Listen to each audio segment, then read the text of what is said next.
So today's product review is going to be the Hanks leather gun belt. Hanks belts are 100-year warranty belts made, I do believe, in New York State that is. And they specifically design both dress belts and belts specifically designed for carrying firearms. This one in particular, this model is called the Extreme, that is with the word "the" in front of it, the Extreme. And it is 1/4 inch thick leather, and I bought the 1 3/4 inch wide profile. So this one, for me, I bought the size 36, which is what they recommend. They recommend measuring your waistline and adding 4 inches to that. If I was to give you guys a piece of advice, I would measure your waistline and add 2 inches to that, because buying a 36 for somebody who's a 32 like myself puts me right in the middle to one reverse of the adjustment, whereas I like my belts to sit on the outer 2 or 3 holes. Not that that's really too much of a complaint, that's just how they measure them. As far as the overall construction of this belt, it is a rawhide cattle leather, and it seems to be relatively durable. It's not double stitched or anything, but I don't really think it needs to be since it's not laminated or anything like that. The stitching in this particular case is black, and when I ordered dark brown, it came with the that reddish dark brown that I would expect for that particular color.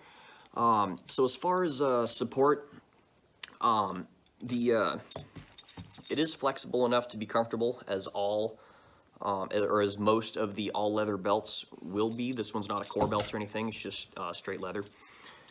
As far as the lateral durability, I can bend this a little bit laterally, but not very much. So it does not only go on easily and shape to one's own body figure, but it supports the weight of a reasonably sized gun pretty well. As far as durability over time, the only thing I ever noticed is if I hold this up sideways, it did gather a bit of a contour to it, because right where my face is on this video is probably about where I would hang my gun on this belt, and therefore it does take up a little bit of a sag.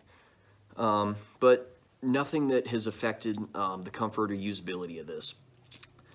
As far as buckle construction, they use one of these, I call them the bearing buckles, the ones that have the little metal roller on them. I'm not the biggest fan of those because they add a lot of profile to it and it sticks out against your shirt if you're an appendix carrier. But since that doesn't affect me, since you guys probably know that by watching previous videos, I'm not an appendix carrier or much of a concealed carrier, so therefore that doesn't bother me much. I just figured it's worth mentioning.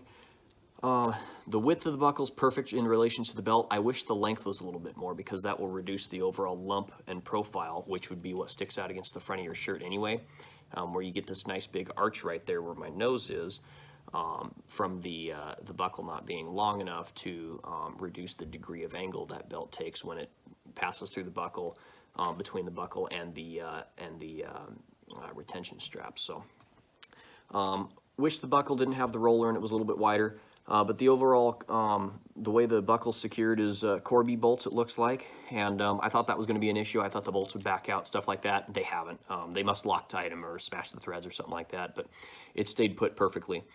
As far as the holes, I'm pretty satisfied with it, but there's really no in-between adjustment, because these holes are like 1 1/4 inches apart, and I really wish that they were like 3/4 inches apart, or if they did do it this way, I wish there was a hole in between all the other holes, so that there was a finer degree of adjustment to fit a wider array of different holsters that might have different thicknesses measurable in 1/4 inch as opposed to 1 1/4 inches. So overall, I do like this belt. I've had it for quite a while now. It is under a 100-year warranty, they say, so this really is a lifetime clothing product.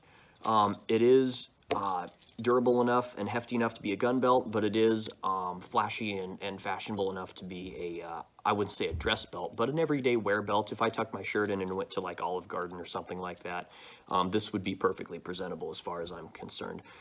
So anyway, that's what I got for you. I'll leave a link in the description to it.